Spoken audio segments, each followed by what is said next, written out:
Today on Queued Up, we're sitting down with someone who's lived nearly every chapter of a school district, from the classroom to the front office and now district leadership. Sasha Kalis has spent more than 20 years shaping Park Hill schools, first as a teacher, then an assistant principal, and now the new director of human resources. Her story is one of evolution and purpose, taking everything she's learned about students, staff, and school culture and using it to build systems that support the people who make education work. We talk about what it feels like to shift from leading a single building to leading all of the people, the differences between principalship and HR, and the through line that's never changed, which is her passion for helping others thrive. This is Queued Up, where we amplify the voices of educators with the science, soul, and story shaping education. Tell us what you have been doing before this year. Sure. So I started out as an elementary school teacher and then got into administration. So for the past 12, 13 years, I've been an administrator. Okay. And the last 2 months, I've been doing the director of HR position in Park Hill. So has it been a fast-paced course the last 2 months? It's been very fast-paced. You're learning new terms. That's what I always think in education is new terms all the time. New terms, new laws. Yeah. Luckily, I got to train side by side with the person who had my position before. She retired in July, so That's nice. since January, I've been training with her. Oh, okay. That's great. Yeah. So you were a teacher first. Did you say you taught elementary? I did third and Okay. fourth grade. Third and fourth grade. Oh, those are some challenging years. Yeah. I love elementary school age, but when they're little, they love their teacher. And the closer they get to middle school, the more they're kind of like, I don't know about teachers. So third, fourth, Yeah, they're they're still perfect. okay. I Yeah. was going to say they still love their teacher at that point. They By do. fifth grade, end of year, woof, they're different. So you've been an assistant principal and a principal as well. Yes. Do you feel like having that time in third and fourth grade actually prepared you for assistant principal and then your principalship, or were you prepared at all? I think it did. I did a lot of leadership roles, like being the department chair, being on leadership committees, and definitely teaching has always been my passion. So no matter what position I had after that, it always goes back to the kids, Yes. and I don't ever want to forget that. Yeah. Sometimes there's downfall to this process that we continue, like in education, you keep going up and you might get into new roles that weren't necessarily trained for through a degree or anything. But it's also good too, because I can only imagine that supporting staff from an HR side is going to be so much easier because you've been that staff. You know the trouble they're facing and things like that. Do you feel like it prepared you for that role? I do feel like it prepared me, and it gives me the lens of a teacher when I'm making decisions and Right. how is this going to impact the teacher, which will ultimately impact the kids. Yes. And so Mhm. even if there wasn't a class on it, just trying to go back to that time in my life when I was in a different position and thinking about Yeah. who is this going to impact and how will it affect them and do we have their voice? Right. One of the themes that has been at this whole conference, I think, that I've been hearing people talk about is, bringing the voice of the educator to the table. And what do you think is most important about hearing that voice from those educators? I think a lot of decisions are made in education or for educators or for schools that don't involve educators. Yeah. And so I think their voice is so important. And I think because people have been in school, they think they know school and know how schools run. Right. I've been a student. I've been a Therefore, I student. know. I went to school when I was younger, and their voice is needed. Yeah. And that will also help with keeping teachers in the profession. Absolutely. So, as a principal, was there anything that you did specifically in your buildings to hear the voice of your teachers? Yeah, so I would have one-on-ones with teachers. I rarely closed my door if I was in my office. I want to know how teachers are doing, whether personal, work Right. related, and just that I'm a support system for them. And I hope to take that in my new role. So I've been trying to get out and meet a lot of support staff, like nutrition service assistants, teacher assistants, custodians, Yes. making sure their voices are heard too. Absolutely. Because I think a lot of times we think school, we think just teachers and not the support staff that are really the bones of the school. And I have started referring to staff as educators, whether they are custodians, the librarian, the lunch lady, the secretary, or office administrator, whatever we call them. Yeah. Because the reality is that if you're an adult in a child's life, you're educating them on something. You might be educating them on bus protocol. You might be educating them on how to play nicely at the playground. Um, we're all educators, and that title doesn't matter. It's the roles they're playing and the impact they're playing. So I love that you were able to listen to the voices of all of the people in your program or your building. I think that's so smart. Yeah, that's exactly right. Everyone is impacting the school, no matter what their role is. For sure. And everyone deserves to go to work feeling appreciated, valued, liking their job.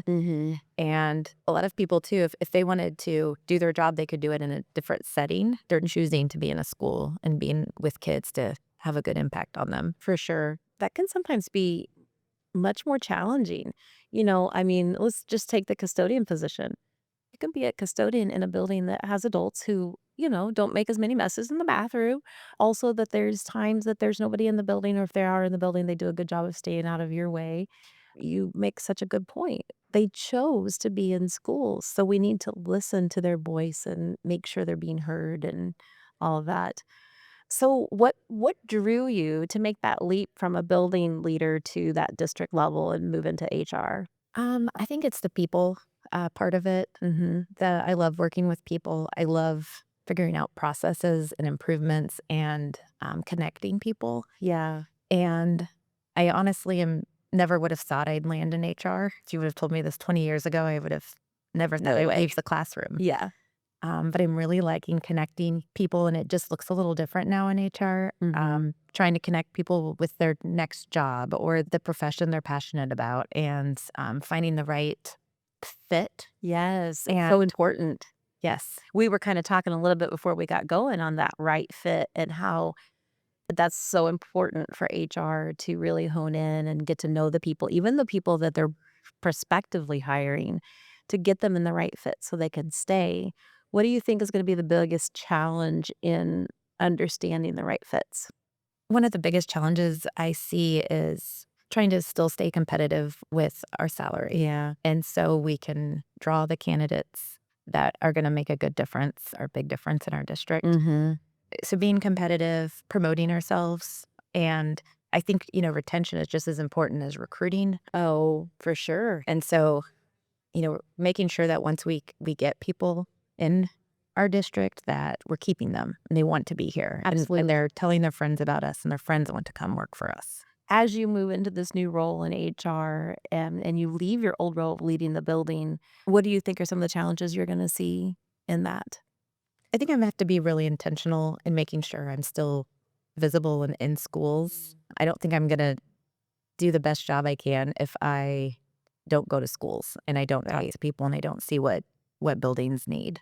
Yeah, because, like, the needs change. What we were dealing with in education 20 years ago is not the same thing that the classroom teacher is dealing with now, and if you're not immersed into that setting, things change very rapidly. Yeah, I think our schools look different even before 2020 than what they do now. I agree. Hiring looks different. Our openings looks different. How we teach looks different. Yeah. Yeah, I mean, I think that you staying in that classroom and having that as a forward thought is probably going to solidify your success in your new role.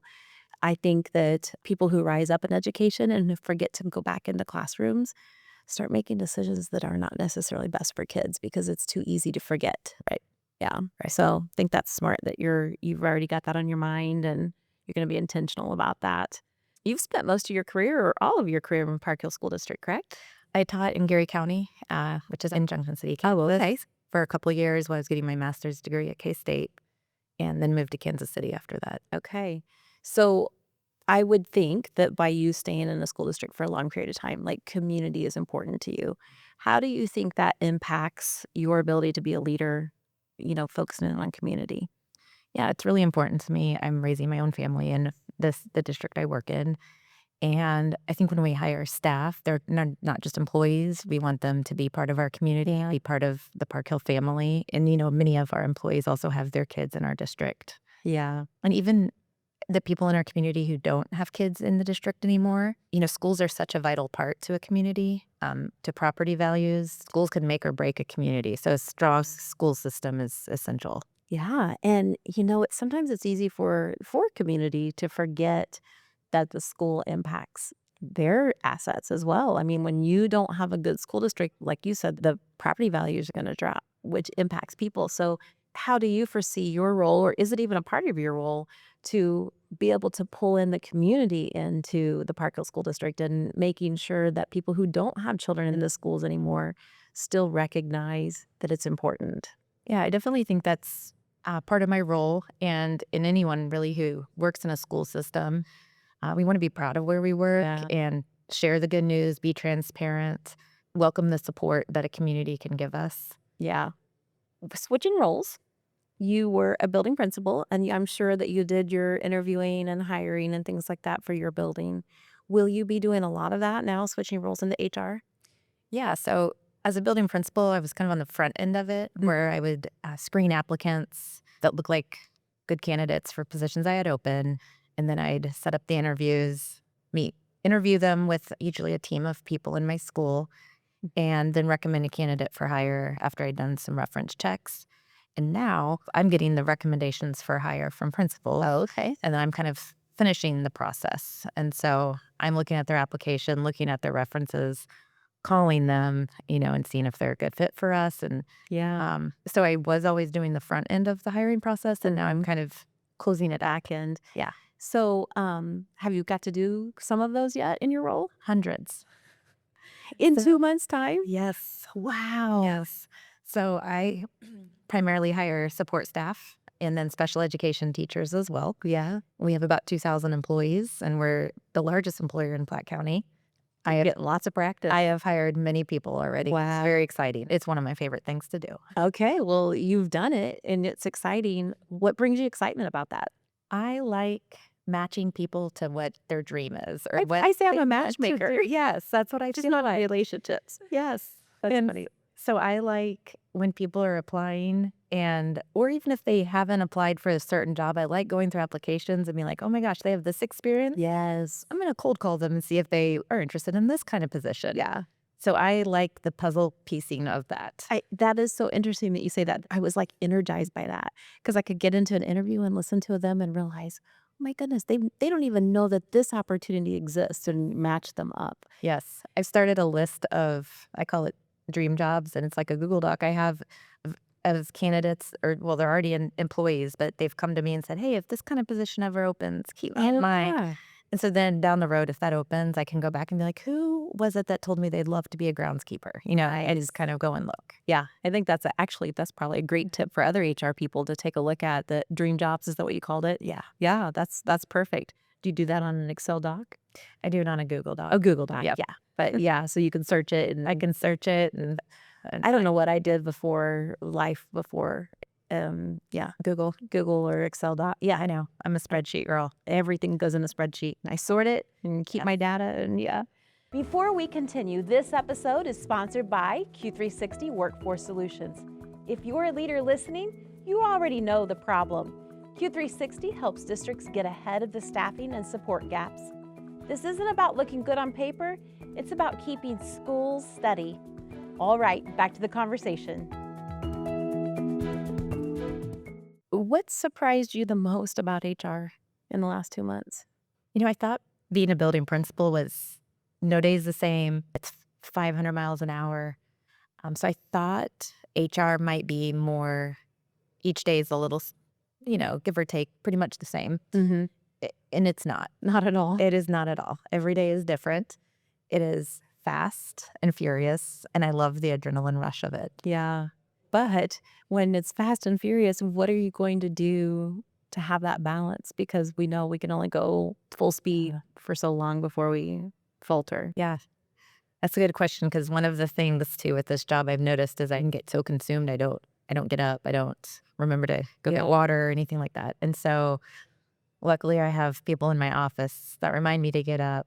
Yeah. My boss likes to go take a loop real quick. And so I'll go do that with her. And I try to leave things if I can, if it's not an emergency, leave things at work. So when I'm with my family, I'm 100% with my family. So in your new role, do you see any challenges that you think are going to cause some hurdles this year? I would say with still vacancies. Yeah. It's felt very odd and uncomfortable to start the school year with openings. As a principal, my lens was my own building and making sure I didn't have openings. And so sometimes I'd have maybe one, but when you're seeing it at a district-wide level and there's a couple throughout the district, it weighs on you, I'm sure. And then making sure we have the best substitute till we find that candidate. Yeah. And I do feel like that's a problem that we're seeing more and more that we didn't used to see. Park Hill was a district that there was a short time ago that they were fully staffed always. What do you think we're going to have to do to get to be innovative to be fully staffed again? Several things. I think we need to sell education again, and Yeah. it's so beneficial and rewarding and fulfilling to work with kids. And even if you're not directly working with students as a teacher, like the impact you can still have no matter your role. And so just selling what it means to be working for a school system. I also think we know we don't have as many candidates wanting to study education in college. And so trying to start getting people wanting to go into education programs. And like many districts, we have a program where aspiring educators, where we have high schoolers going into schools, and we are hiring many of them back to be teachers. That's awesome. And so just keeping that going, and and also supporting our staff who aren't in a teacher role, but if they want to be, helping them get there. Like what programs are available, what supports can the district provide. Absolutely. And because I think sometimes people think it's too late to go back and do something, or if they already chose this career, and there's ways to get there. So helping people realize that there's different options. Yeah, our sponsor company, Quantum, they actually have a national director on staff that started helping in special education classrooms in high school. She didn't have any teachers in her family or anything, but somebody asked her to help in some elementary schools, and she went through a program and loved it. And now she's the national director of special education. Yes. And Amazing. yeah, and I think that the more we do that and get exposure and allowing students to get that experience on the backside. They see teachers, but they don't understand what teachers do. But giving them that backdoor view of, hey, this is what it really means. I think it inspires and it hooks. Yep. It gets those people that have that passion for it and brings them in. So you guys have that program in Park Hill. We do. Okay. And do you also work with the CAPS program? We have our grow your own program. Okay. So it's your own separated thing. Yeah. Okay. Yes. That's awesome. And it's called Aspiring Educators, and it's amazing. A lot of the aspiring educators, will go to a program and they're hired even before they're finished student teaching because of the experience that they started in high school with us. That's amazing. I was just thinking this through. We didn't have, like, when I was in high school, there weren't aspiring teacher programs or anything like that. But my teachers had a scholarship fund that they put together by like high school teachers. And if you were going into education, you could apply for it. And so I applied and won it. And I remember as a freshman in college, 18 years old, I was just like, I have to do a good job because my teachers believed in me that I was going to be a good teacher, and they gave me this money. Yeah. And so it inspired me. I mean, I already wanted to go into the field, but I had that extra layer of, we believe in you and you can do this. So Not much so we're giving you money to do this job that we're doing. Yeah. And I think anything that like that we can do in education that connects people and gives them that passion to go on past the hard stuff, because it's hard. It is hard. And especially when you're at that age, you're not sure what you want to do. Right. And so having other people tell you about the strengths they see in you that you might not see in yourself yet. Yeah, for sure. We have a lot of turnover in education, and you would mentioned earlier the, retention of staff. And I had read an article, and I cannot remember what the article was, but it was talking about the cost involved in education, school settings specifically, when we lose a staff member and have to hire a new one. And if I remember the number correctly, it was like $21,000 of training and human resources time and all that kind of stuff. And so that's such a big part of like retaining. It impacts not only the consistency in our schools, but it also impacts financially. Yeah. So what do you do to keep that retention, to keep people wanting to come back to the district? Yeah.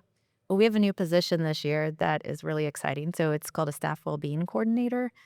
And so awesome. we've had somebody who focuses on the physical health aspect of our employees. We have a gym, we have classes, things like that. But we have a social worker who is now dedicated just for our staff. And so we're really excited about that because we feel like that will help all of our employees and For sure. help connect them with resources they might need. If they have questions, if maybe their parent or their child is needing something. We're really hoping that staff well-being coordinator is there for them so that we can help prevent that burnout and Yes. the stress of life on top of having a demanding job. Yeah. I'm sure that your teachers will appreciate that, knowing that the district has valued enough to put resources into. We want to make sure you're okay. Yeah. You know? Yeah. And we have this person, we have her housed not at a school building and not at district office. And so it lends itself to be more confidential. Yes. And really, we see her working with everyone. So not just teachers, anybody who just needs any kind of resources or just to talk to Yeah. someone. And And to know that it's a safe place to yeah, be vulnerable, and also that it's endorsed by the district. yeah, I mean, we've all have people that we talk to, but then you kind of get that pit in your stomach. You're like, oh, I shared that. I don't know if I should have shared that. I probably should have kept it quiet. yeah, But you need to connect and talk to people. exactly. And to normalize that talking to someone and talking about your mental health is okay. It's okay. Yeah, we're really good at making sure kids know that, but not so good at living it out ourselves as the Yes. educator. We give and give and give and Yes. forget about ourselves. So this is the first year with this Yep. roles. She just Right. started in July. Okay. And so far we're feeling successful with Yeah. what she's been doing. We're looking at survey data that our staff has taken in the past with Upbeat Survey Company, and so seeing where we can fill some gaps, maybe some mindfulness classes, maybe even financial literacy, just any kind of topic. Some of our staff are in the sandwich generation where they're taking care of their parents and their kids, and so just seeing what our staff is needing and then creating things for them. Yeah. And I was going to ask, do you think that one person's going to be able to do it all? But we always have to start somewhere. Yeah. I can only imagine though that she's probably got so many different directions, or he, I don't even know. I'm just No, yeah, it's she, her dad, okay. Shelby. Okay. That probably has so many different directions she can already go Yeah. that. Yeah. And she's working with our EAP company, Oh, Employee okay. Assistance Yeah. Program, and our health insurance company.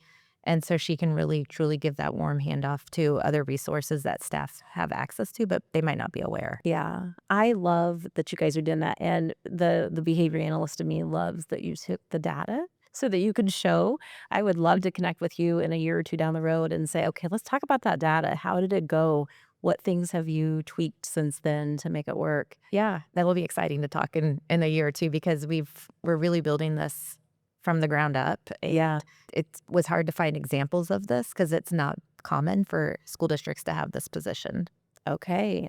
We're gonna have to have more conversation. I'm gonna have to learn about it and dig deeper because those are the stories I'm really wanting to focus in on is like, what are you doing that's outside the box and different? And Yeah. to maintain your teachers, to bring on more teachers, to inspire people. So that's a great example of that. Yeah. Well, when we came about this because our school social workers were getting lots of questions, worries, concerns from staff, Mhm. and our social workers are phenomenal and wanting to help, but the capacity to take care of all of our students and then staff needs as well. Like we need a person that's truly just for staff. I agree. And I think, I don't know if this is because I haven't always been in this role that I'm in now, but I see more and more staff, and this is across the nation. I cannot even say it's in one area or another, but more and more staff that have an emotional breakdown at some point during the year and feel like they can't continue on in their job. And it's been kind of mind-boggling to me to see that. So I'm glad to hear that your district is focusing in on that. Yeah.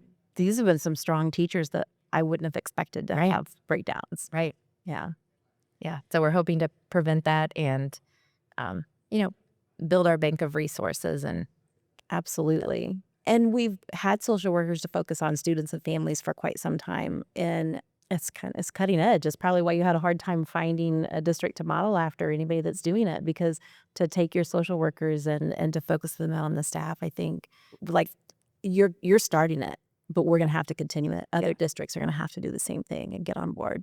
Yeah. One of the questions I had is, what do you hope your legacy will be in this next chapter? That's a tough one, isn't it? Big question.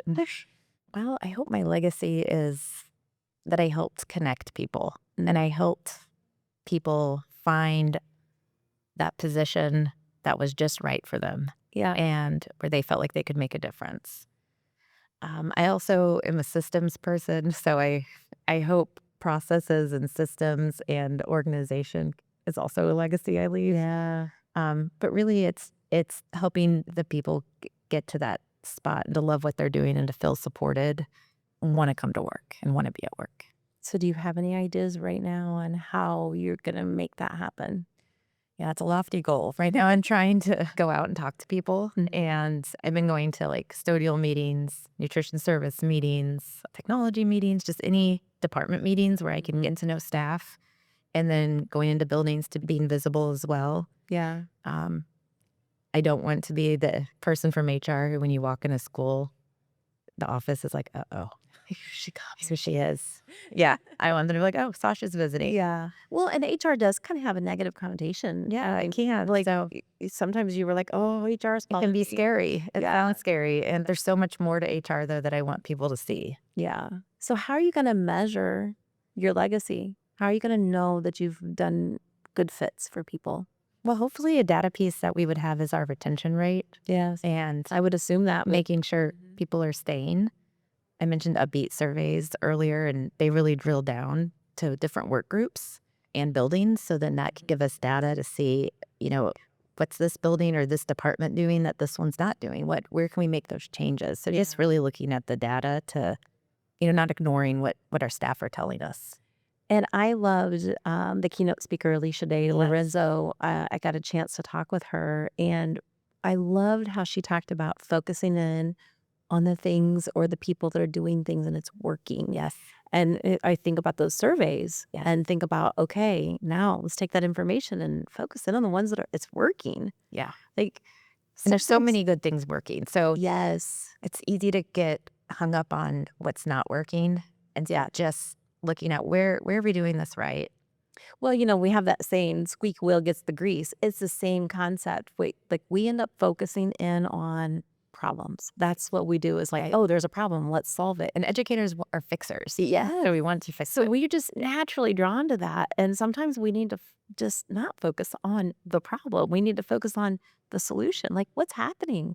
We got good things going on, and it's really here, and we can really watch it and replicate it over here, Any last thoughts about this new role and what your goal or your concern or anything for that coming up? Yeah, right now I'm still in the exciting phase of it where it's new, it's energetic, and but I'm excited to also get into more of a routine and a rhythm. So then I can work on like projects or digging down into data even deeper. And right now it's okay. Let's get these positions filled. Let's hire. Let's interview. And so I'm really looking forward to when that has become routine to me, and I know how to do that, and I can move forward with some projects and bigger things. Yeah. I never dreamed, when I ask you how many you've done and in too much time, I never dreamed it would be hundreds. Yeah. So I think you're going to learn real quick how to do all your roles. Yes. The mass production of them. Yeah.